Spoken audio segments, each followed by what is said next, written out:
Bonsoir à tous, donc moi je m'appelle Arthur, je m'appelle Tard2000 sur les réseaux sociaux si vous me cherchez. Je suis là pour vous parler prototypage et je vais essayer de vous introduire à un nouveau vocabulaire autour du prototypage que j'essaye de faire passer, vous me direz ce que vous en pensez. On a parlé tout à l'heure un petit peu du rôle un peu historique du designer comme un artiste en fait qui pose sa patte, qui allait vers un changement qui était en fait autour de la notion de besoin. Je pense que c'est ça qui est central, c'est de se dire que le designer va essayer de répondre à un besoin et pour ça il a besoin de comprendre ce besoin. Et de le comprendre le mieux possible pour pouvoir faire une proposition qui va essayer de résoudre un problème, une problématique. Et pour ça, je vais essayer de faire du coup un pas de plus par rapport à ce qu'on a dit. Tu as prononcé le mot de méthodologie. Moi aujourd'hui, c'est vraiment ça mon expertise. Et donc en particulier des méthodologies pour impliquer les usagers. Parce que le pari, c'est de se dire que, en fait, les usagers, les utilisateurs, ceux qui sont au niveau métier, on va dire, c'est eux qui connaissent finalement le mieux leur métier et qu'on peut les outiller pour qu'ils essayent eux-mêmes de formuler en fait une partie de la réponse. Donc ça change un petit peu du paradigme du designer comme chercheur un peu anthropologue qui va aller observer, suivre des utilisateurs et se dire ah oui là il fait ça, ok maintenant je vais essayer de lui faire une proposition par rapport à ça. C'est un pas de plus en se disant ok, comment on peut les outiller? Donc on a déjà depuis longtemps dans le design des focus group, des trucs comme ça pour entendre les utilisateurs. Dans ces focus group, on va leur montrer des choses qu'on a réalisées, prendre leur feedback, etc. Le pari là, c'est de se dire on peut faire un pas de plus et en fait concevoir des méthodologies, des moments pour leur permettre en fait de prototyper eux-mêmes. Et donc moi aujourd'hui c'est ça mon expertise, ça s'appelle du prototypage collaboratif, en tout cas moi c'est comme ça que j'appelle ça. Je vais vous dire un petit peu des exemples sur mon parcours vite fait. Je crois que je vous ai dit tout ce que j'avais envie de vous dire là-dessus. D'où je viens, donc moi j'ai fait une école d'ingénieur, d'abord j'ai fait les arts et métiers, est-ce qu'il y a des ingénieurs dans la salle? Ouais, arts et métiers? Non, personne, bon. C'est pas grave, je les aime pas de toute façon, donc... et donc après j'étais un petit peu... J'étais pas tout à fait satisfait par ce que j'ai appris en école d'ingénieur et du coup je suis parti faire une école de design qui s'appelle le Royal College of Art à Londres en section IDE, donc Innovation Design Engineering, et là-bas j'ai été je me suis formé, disons, au design thinking, donc des approches d'études participatives. Enfin bon, vous êtes familier avec le design thinking, je ne vais pas vous faire un cours là-dessus. Et au fur et à mesure, je me suis de plus en plus travaillé sur cette notion du coup de sprint collaboratif, etc. Un des exemples que vous connaissez peut-être, c'est donc Muséomix, qui est représenté ici ce soir. Si vous avez des questions, il y a le Muséomix Sud qui est présent. Donc c'est un sprint créatif qui se passe dans les musées. Cette année, ça va être la 10e année. Ça a commencé à Paris en 2011 en mode un peu ok, ce serait fun si on allait jouer dans un musée et si on prenait 3 jours pour se mettre en équipe, jouer avec des technologies et après faire des propositions de nouvelles manières d'interagir avec le musée, on va dire. Et donc aujourd'hui, c'est devenu un projet international très ouvert, hein, donc n'importe qui peut organiser un muséomix dans sa région, et ça fait émerger des communautés très fortes comme donc celle du Sud. Et bon, laisse-moi dire ça. Bon, en tout cas, il y a des communautés très fortes et il y a des beaux exemples, enfin des très beaux événements, voilà, qui sont sortis grâce à ça. Et donc moi, je continue d'être impliqué plus au niveau international pour aider des nouvelles régions qui veulent s'organiser, etc., etc. J'ai aussi été le premier employé chez Noda. Je ne sais pas s'il y en a qui sont familiers. Non, c'est pas vrai. Qui a dit non? C'est moi. C'est pas vrai? Ben si, c'est vrai. Non, on a effectivement une belle histoire d'amitié avec l'équipe de Noda. Et ben moi aussi, du coup, de fait. Il est au Canada Ouais, bah donc moi je suis parti au Canada et on s'est croisés. Après je suis revenu pour revenir ici et du coup j'ai été le premier employé de Noda avec donc Stéphanie et c'est moi qui ai conçu avec elle la méthodologie d'organisation de sprints créatifs comme ça, surtout pour des grandes entreprises. Donc on prend des équipes pluridisciplinaires d'une grosse boîte et on essaye d'animer ça pendant 3 jours pour qu'ils arrivent à prototyper, à tangibiliser leurs idées. Et donc, voilà, j'ai appelé ça le make storming. Tu vas dire, oh non, encore ou pas Si tu parles de corporate hacking, je te dirais, oh oui. Mais, ah oui. Voilà, donc, je sors tout juste de The Camp que j'ai... De quoi ? La photo est prise, enfin, la 3D est faite devant le Fab Lab. Oui, le Fab Lab est là, un peu, voilà. Et c'est des faux gens, c'est ce que ça pourrait... J'aime bien cette photo parce que c'est ce que ça pourrait être et du coup,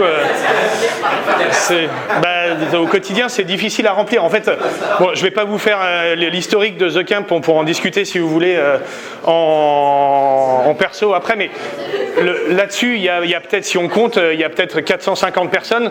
Dans la réalité, c'est un peu compliqué de faire venir 450 personnes à The Camp tous les jours. Donc voilà, et je suis parti il y a 2 mois, et mon projet du moment, on va dire, c'est POC Studio, donc POC pour Proof of Concept. Et voilà, si vous en entendez parler, c'est mon futur projet. qui fait quoi ? L'idée, c'est de faire de l'accompagnement aussi au prototypage de porteurs de projets. Et surtout, moi, ce qui m'intéresse, c'est beaucoup les outils, quoi. C'est qu'est-ce qu'on peut mettre entre les mains de gens qui ne sont pas forcément designers pour leur permettre de tangibiliser leurs idées. Donc, je l'ai expérimenté pas mal déjà à The Camp. Et après, j'avais un peu des frustrations sur des choses que j'avais envie de mettre en place qui ne se faisaient pas, etc. Donc, j'ai des idées un peu. Je ne sais pas encore, en vrai, où ça va m'emmener. Si vous voulez en discuter, pareil, je suis tout à fait disponible. On est là pour quoi ? On est là donc pour parler prototype. Donc c'est pas du tout Léonard de Vinci qui a dit ça, mais j'aime bien j'aime bien cette phrase. Je sais pas trop d'où elle sort, mais l'idée c'est de se dire en fait un prototype, quand on le voit, on comprend ce que c'est, et si on doit l'expliquer, c'est qu'il marche pas. Voilà. En gros, des prototypes, ça peut prendre plein de formes différentes. Je vous ai mis quelques images. C'est pas tout moi qui ai fait ces trucs, donc c'est des images que j'ai pompées sur Internet. Vous vous reconnaîtrez peut-être dedans. Mais voilà, l'idée, c'est de se dire que ça peut prendre plein de formes différentes à partir du moment, en fait, où le prototype permet de passer de l'idée, qui est en fait juste intangible, qui est dans nos têtes et dans les têtes de plusieurs personnes potentiellement, à quelque chose de tangible, quoi. Et donc ce quelque chose de tangible, il peut prendre plein de formes différentes en fonction de plein de choses. Donc moi, j'utilise un petit peu cette formule mathématique pour définir un prototype, mais ce qui est associé à ça, c'est de se dire qu'en fait, il n'y a pas un prototype qui est mieux qu'un autre. En fait, ça dépend complètement de l'idée de départ et de la typologie. Est-ce que c'est une application, un objet, un service, etc. etc. Aussi beaucoup des objectifs, c'est de ça dont je vais vous parler après, principalement des compétences qui sont réunies dans l'équipe et des ressources, donc l'argent, le temps, etc., qu'on a à mettre dedans. Donc il y a un bon prototype, parfois ça va être un truc qu'on arrive à faire en une demi-heure, des fois ça va être un truc pour lequel on a 3 jours, des fois ça va être un truc pour lequel on a 2 mois, quoi. Et donc il n'y a pas une réponse idéale, même si c'est quelque chose qui me fait fantasmer. Ça, c'est mon côté ingénieur un peu qui revient de temps en temps. Et donc c'est un espèce de modèle que j'avais essayé de faire à un moment pour essayer de formuler ça en se disant, ok, si on part d'un besoin, bon là vous arrivez peut-être pas très bien à lire, mais l'idée c'est de se dire, voilà, on part d'un besoin et à partir de là on se pose un certain nombre de questions et potentiellement ça nous emmène à la bonne solution. Malheureusement, c'est jamais parfait et du coup c'est un peu frustrant et du coup, mais bon, c'est la partie un peu molle du métier. Pourquoi prototyper ? Je vous ai mis 6 raisons. Mais la première pour moi, surtout dans les ateliers, c'est se comprendre, parce que en fait, au début, on a une idée, on partage un peu une idée, on en discute, etc. Mais tant qu'elle est dans nos têtes et que c'est quelque chose dont on parle, en fait, on ne se comprend pas. C'est-à-dire qu'entre moi, ce que je pense, ce que je dis, ce que tu comprends, ce que tu entends, ce que tu comprends, etc., enfin, bon, à la fin, on parle peut-être de deux choses complètement différentes. Là, le fait de construire quelque chose ensemble, ça permet en fait de le rendre tangible et donc de se comprendre, de se dire, donc on appelle ça l'objet frontière, c'est de se dire, ok, en fait, on parle de la même chose. Et parfois, c'est dans des ateliers, on se rend compte vraiment que les gens parlent de quelque chose et à partir du moment où ils commencent à mettre les mains dedans, ben, en fait, ils ne parlent pas de la même chose, quoi. Valider un concept, donc ça c'est ce qu'on sait, on va dire en général du prototype, c'est de se dire bah oui, ensuite on peut le mettre entre les mains d'utilisateurs potentiels, lancer un programme d'expérimentation léger ou moins léger, et en le mettant entre les mains d'utilisateurs, on va avoir du feedback, pouvoir l'améliorer, etc., etc. Explorer, c'est quelque chose, je pense, qui est souvent oublié, mais en fait, l'air de rien, le moment où on passe au prototype, eh ben, ça va nous faire émerger de nouvelles idées. C'est-à-dire que le fait de mettre les mains dans le cambouis, on le voit vraiment dans les ateliers, les gens commencent à se dire « Ah oui, mais en fait, ça, on pourrait le faire comme ça, et puis là, du coup, ça nous permettrait de faire ça aussi, d'ajouter ça au service, etc. etc. » Et ça fait que le fait de mettre les mains dans le cambouis va nous faire rendre notre projet meilleur, quoi, plus complet, etc. Se tromper, donc ça va un peu... c'est un peu tous les modèles du lean, etc. C'est de se dire en fait, si on se trompe rapidement, ben, en fait, on économise du temps, de l'argent, etc. Et donc le fait, plutôt que de se dire, enfin la méthode d'avant, c'était un peu de se dire, ok, on fait des specs de ouf pour notre outil, notre service, notre application, on les passe à des développeurs. Un an après, on reçoit le projet et là, on se dit, ah mais attends, en fait, ça marche pas du tout comme on l'avait imaginé. Les gens comprennent pas ce bouton à quoi il sert ou je sais pas quoi. Là, le fait de se tromper rapidement, bah, en fait, ça fait qu'on économise un temps de fou. Donc vous, en tant que designer, si vous devez vendre ces pratiques à vos clients, c'est disons quelque chose qui les intéresse, on va dire. Dépasser les post-it, je pense que voilà, on a tous vu des ateliers design thinking où on écrit sur des post-it, etc. Il y a aussi un peu une design thinking fatigue dans les boîtes. Je pense que les gens ont participé à des ateliers, ils ont maintenant envie d'aller plus loin, de mettre les mains dans le cambouis, et ça va un peu avec le fait de développer une culture du faire. Moi, je travaille beaucoup avec des grandes organisations, et donc il y a beaucoup de gens qui passent leur journée à faire de l'Excel, du PowerPoint, et en fait, c'est pas les bons outils pour faire ce qu'ils essayent de faire, et le fait d'apprendre des nouvelles méthodos, des nouveaux outils, etc., ben en fait ça leur ouvre des portes de ouf, quoi.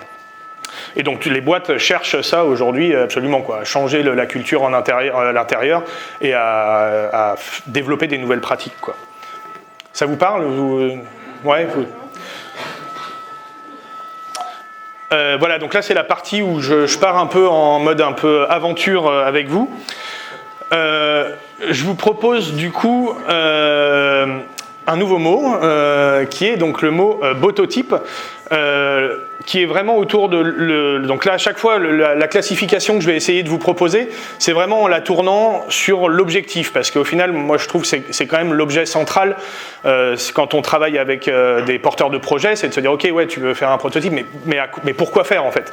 Et du coup, là, mobiliser et convaincre, bah, ça veut dire qu'on est quand même obligé là d'avoir un truc qui est un peu soigné, qui a un rendu qui est un peu propre. On ne peut pas se contenter de mettre des images d'écran écrits sur papier, etc.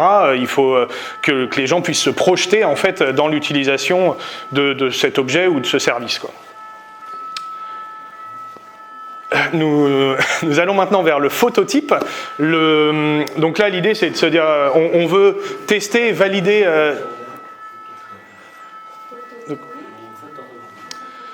Où ça? Ah, Photoyop, ben, ça va pas, ouais. Qu'est-ce qui s'est passé là? Oui, il y a eu effectivement, disons qu'il y a marqué phototype, on va faire ça comme si de rien n'était. Et donc là, l'idée, c'est de se dire, en fait, parfois, pour valider une idée, pour valider notre service, on n'a pas besoin de le construire, en fait, ce service. On peut faire quasiment 100% de faux, quoi. Donc on va mettre les utilisateurs dans une situation. Là, la photo que j'ai mis derrière, c'est pour un service dans un bus, etc. Et ils ne se sont pas pris la tête, quoi. Ils ont mis des fauteuils, voilà. Et donc là, l'idée, c'est de se dire, ben, on fait un truc faux, et avec ça, en fait, on va récupérer, il nous sert juste à récupérer du feedback de nos utilisateurs, si c'est, que ce soit pour une app, un truc fonctionnel, un lieu, etc. On a toujours moyen de jouer avec ça.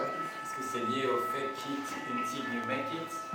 moi j'aime moyen ce terme qui vient un peu de la culture start-up, machin, mais oui, l'idée c'est de se dire parfois de le faker, ça suffit pour récupérer du feedback. À un moment, tu es quand même obligé de le make it, quoi. Ouais, c'est ça. Je pense qu'il y a quand même un moment, il faut. Enfin. Moi, ce qui me gêne dans cette expression, c'est qu'il y a t'as l'impression que tu mens. Enfin, tu vois, qu'il faut apprendre à mentir aux gens, aux utilisateurs, etc. Dans ces cadres-là, en général, tu es très sincère. Tu es vraiment en disant on a une idée, on voudrait vous la faire expérimenter. Aujourd'hui, il n'y a rien qui marche, mais voilà, ça va nous permettre de récupérer votre feedback. Voilà. Le cototype, donc là, l'idée pour moi, c'est vraiment de se dire, ok, comment on fédère une équipe. Donc c'est un peu ce que je disais tout à l'heure sur le fait qu'on a tous des idées, elles sont dans nos têtes, etc. Bon, bah là, on peut les mettre en pratique.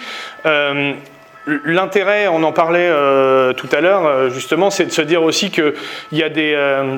ça permet aussi de prototyper des choses qui sont assez intangibles. C'est-à-dire qu'il y a beaucoup de boîtes aujourd'hui qui cherchent des moyens de retravailler leur mode d'organisation, leur mode de travail, etc. Dans les grosses boîtes, c'est des problématiques qui sont vraiment importantes.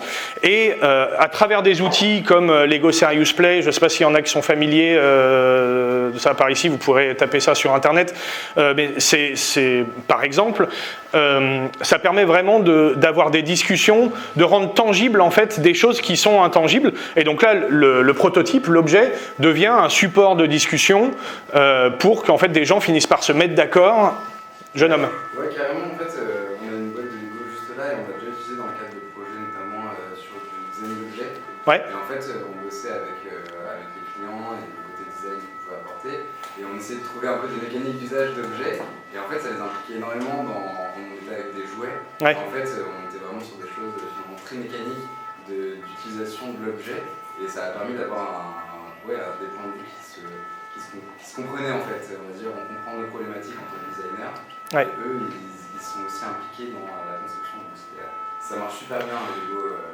Carrément, et puis surtout, enfin, ce que je dis, c'est que ça permet aussi de parler de choses qui sont intangibles, parce que quand tu as une boîte qui dit « Ah ben on veut réfléchir à notre stratégie à 5 ans », t'es là genre, ouais, ok, comment on fait ça? C'est des trucs qui sont en fait impalpables, on peut en parler si on commence à ouvrir la boîte, en fait on en parle pendant des jours et à la fin il n'y a rien, quoi. Et donc là ça permet de guider en fait ces discussions et de faire converger l'équipe au fur et à mesure en développant des langages communs. Enfin, le Lego Serious Play, c'est une méthodologie qui est très construite, contrainte, on va dire. Il faut avoir une accréditation, enfin une formation, etc. Mais ça vaut le coup, enfin, c'est rigolo aussi. Après, vous pouvez aussi prendre des Lego et faire ça vous-même. Voilà, vous pouvez jouer avec. Voilà, le flototype qui est plus pour suivre le parcours d'un utilisateur, essayer de raconter un peu comme on fait avec des storyboards ou des choses comme ça. Là, on peut le faire sous forme de vidéo ou juste d'images pour essayer de raconter vraiment comment un utilisateur va interagir avec un service. Qu'est-ce qui se passe? Ah, mais il faut on risque quelque chose ou pas? Parce que je peux, d'accord. Parce que je peux m'arrêter, hein, si on cherche pas à... Voilà, et donc ça, c'est encore mon côté un peu ingénieur qui reprend le dessus parfois. Mais donc j'ai essayé de mettre ça un peu en forme, encore une fois, à travers l'idée des objectifs, et puis avec l'idée de se dire qu'on a des trucs aussi qui peuvent se passer à l'intersection, quand on est entre synthétiser, converger et comprendre, raconter. En fait, on peut faire du vidéo prototype, où en fait on va suivre un utilisateur, faire une vidéo pour suivre un utilisateur. Là, dans cette vidéo, en vrai, le service, il n'a pas besoin de marcher. On dit, c'est le premier jour de Michel dans son entreprise, etc. Et il suit à travers son application, il fait nanana, et juste on le suit, on raconte une histoire, etc. Là, on a, entre communiquer, mobiliser et comprendre, raconter, on a tout ce qui est interface cliquable, donc avec des trucs genre Sketch, Figma, etc., avec lesquels vous êtes familier, j'imagine. Communiquer, mobiliser et tester, valider, on peut avoir la landing page, par exemple, pour prendre des retours, des trucs fonctionnels, le body storming que vous avez vu là, qui est plus à l'intersection entre converger et tester, parce qu'on peut, comme je disais, faker un service et récupérer voilà, des idées. Et donc, ce que ça permet d'expliquer aussi, c'est qu'il y a différentes modalités, c'est associé à différentes modalités. Il y en a où c'est des trucs qui se font plus en groupe, des trucs qui se font plus seuls, des trucs qui sont plus en mode studio, en mode lab, voilà.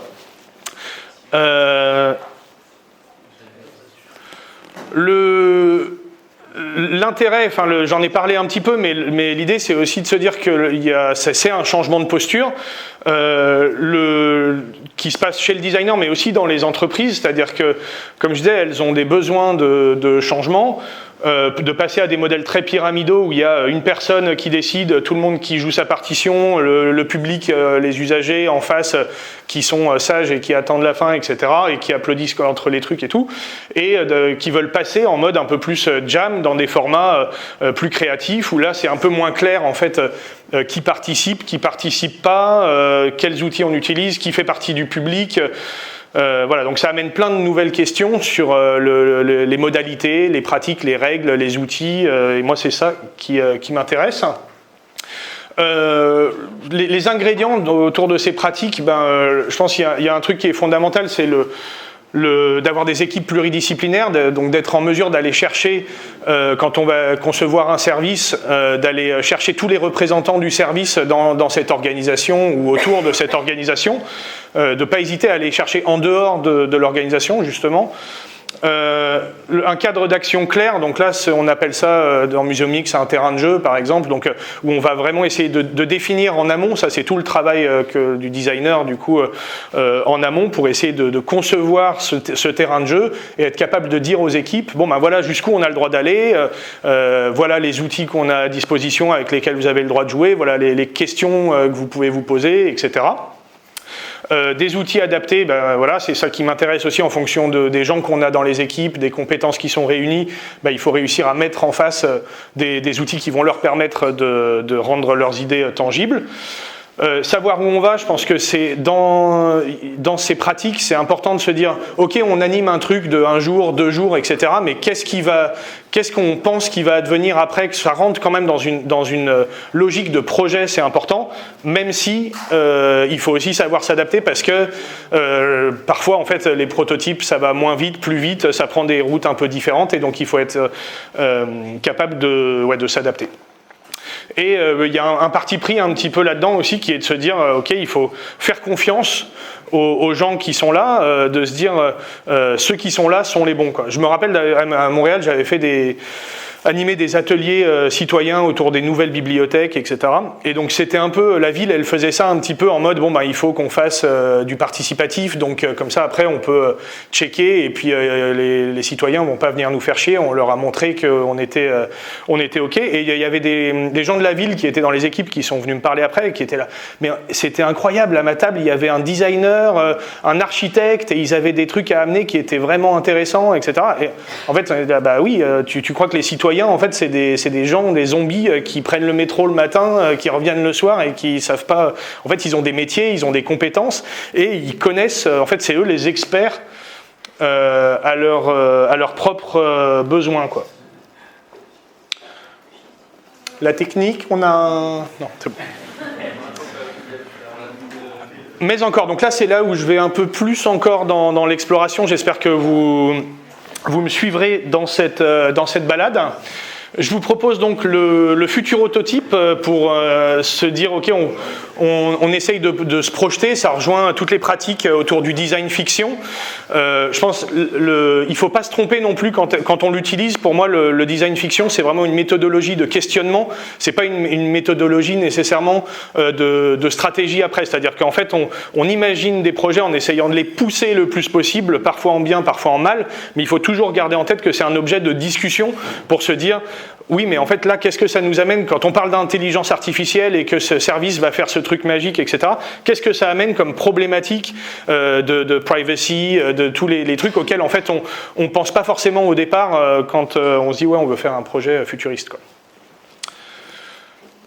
Slototype, je vous propose aussi la notion prototype frugal, quoi, un petit peu, de se dire, on peut aussi, un peu en mode DIY, quoi, de se dire, en fait, on peut faire quelque chose qui n'est pas pensé pour scaler après nécessairement, un peu en mode Fab Lab, on va se faire ce qu'on peut avec une imprimante 3D, des trucs que des gens ont déjà fait, qu'on a pompé sur Internet, etc., etc. Et prototype, ouais, qui est l'idée de se dire, il faut aussi s'amuser, jouer. Voilà, pour moi, autour de ces pratiques, il y a beaucoup de... Enfin voilà, il faut laisser de la place au jeu. C'est un chat drone. Ouais. Non, c'est pas... Non, c'est pas... Non. Mon chat va bien. Mais je crois que c'est vraiment quelqu'un qui avait... Enfin, son chat était mort et il l'a empaillé en drone pour pouvoir le voilà, ouais.